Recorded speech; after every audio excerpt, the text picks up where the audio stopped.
the things that we are supposed to change in life. Things that we are supposed to change in life are so important for us because you cannot continue sitting down and you are at age 30 and you're still keeping there, seated there, and you're making noise and saying, oh, I come from this kind of background, or, when you're 30 and above. I remember one of our pastors then, now he's our Reverend Dennis, he told us, once you hit 30, you are the background.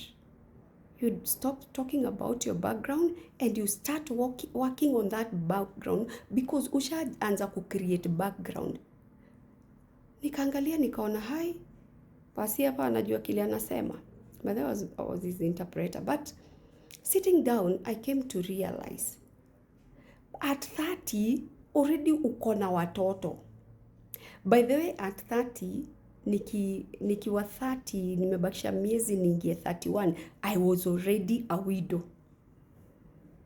So ni background gani ingine nilikuwa ninangojea sijui nyenye bubu. No. Anyway, what was I waiting for? Which other background nilikuwa ninasubiria? Tayari mimi nilikuwa background ya watoto wangu. Let me tell you, there are things that will never change in our lives. When I speak about my background, huwa namshukuru Mungu sababu ninaweza angalia na nione kile Mungu amenitumia kufanya katika hiyo background. Nilizaliwa Thika pale Makongeni. Oh my God. Tulikuwa tunakaa area za Makongeni na Kiandutu. That was in 1980s, early 80s nikizaliwa. Maisha ni kama ikakaa hivi segemnege, wazazi wangu wakarudi ushago. Pale kwetu Maragwa, Kaharo Village, nowadays inaitwa Samaria. Kidogo kidogo maisha ikawapatia slap ya life, wakaenda Korogocho. Nililelewa mahali ambapo mvua ikinyesha kama huu msimu ulivyo, maji yanatoka chini. Ile nyumba ilikuwa ya matope huku kando kando, tumeirembesha na makaratasi ya gazeti, yengine ya omo ya makampuni, alafu maji yanachipuka kutoka chini. Nilikuwa mwanafunzi ambaye nilijaribu sana katika masomo yangu, lakini kuna kitu kilikuwa kinanikwaza.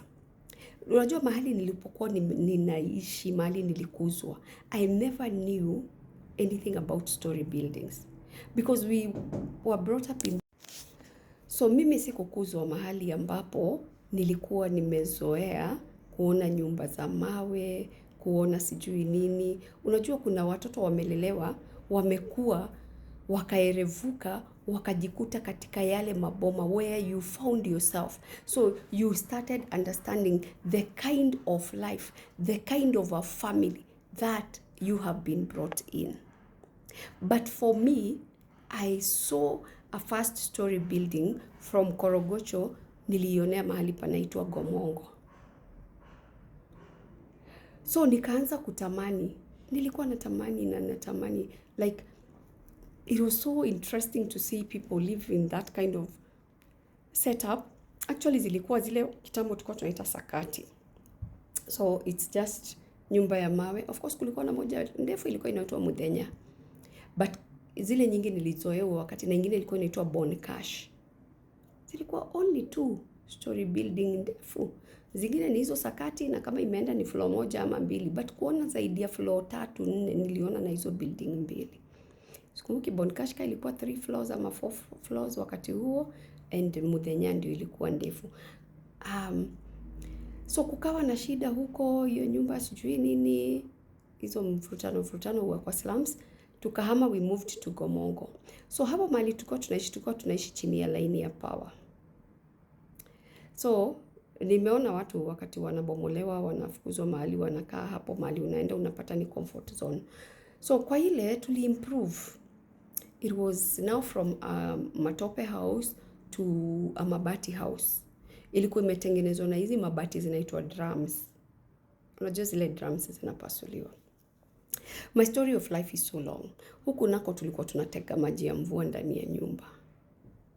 But what do I mean by taking you back through history, is that there comes a certain age you no longer stop talking about your foundation, about how you were brought up, about how you cannot do this, siwezi fanya hivi. Na hiyo ni swali moja huwa nauliza hata widows na widowers, because we have to get to walk a journey from life reentry, psychosocial support, legal aid, economic empowerment, skills training. We start talking about the health agenda. We work on climate change issues. We work on blue economy, kulingana na zile projects zote wanazo. But huwa ninauliza swali moja, wewe ambaye hautaki kujiingiza kwa project yenye inaendelea, you who you don't want to associate yourself with fellow widows and widowers, what are you waiting for? Unatafuta nini? Ama unataka kutupea story ya background?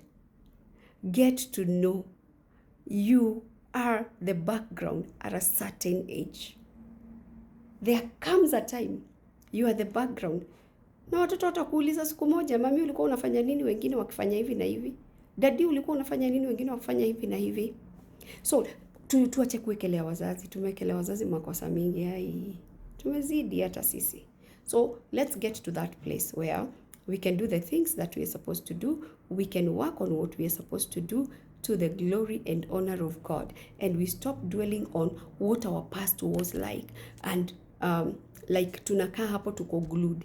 Our past is so important because it's what has built us today. So we talk about the past, but also we show the testimony and the timings that God used. Ilikuwa ni hivi hivi. I keep talking about my story and I tell people it's a story that I will never keep quiet about it. By the way, wale ushindoke, hey, story tumeisikia sana, si yako, ni yangu.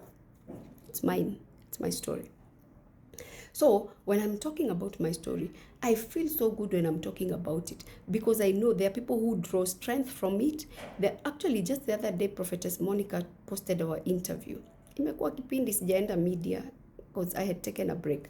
And Prophetess Monica, when she posted, watu wakasema, oh, nimesikia hii story, oh, this story ilinitoa mahali. Then came across Gen Z, so wasikizagi ninio. And this lady has brought to me about 16 girls now who have been going through GBV.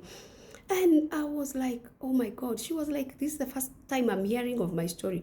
Alafu unaniambia ninyamaze. Usiwahi nyamazishwa na mtu kwa maisha. Mi ukiniambia ninyamaze, nitachukua microphone ama nichukue vuvuzela nikupigie kelele zaidi. No one can silence me. No one. That is my story. That is my past. So we don't keep talking about our past, but we talk about our past in a good way, to encourage others, to lift the spirit of others. Because when you're talking of gender-based violence, we are talking about gender-based violence because GBV is not a respecter of persons. When we're talking about widowhood, it's not a respecter of persons. It comes, it finds you however you are and however it finds you. When we are talking about foundations and talking about background, there comes a time, because times and seasons belongs to God. Age keeps on chasing on us, and age tells you cannot keep telling us about your dad, that it was because of your dad. By the way, one of the very best Kikuyu gospel artists that I really like is called Sami Rongo. Sami Rongo has sung and said, wherever our parents did not reach, it's our responsibility to reach there. Whatever our parents did not do, if my parents lived in a matope house, in a mabati house, and I needed a story building kind of house or a building, nifanye biashara, it is my season. So they are no longer the background. We are the background. Imagine when your daughter who is 15 years starts talking about the background, anaongea juu yako. That my background has not been so good. It is about me. If my daughter Praise and Precious stands today and they start speaking about their background, they're speaking of no one else.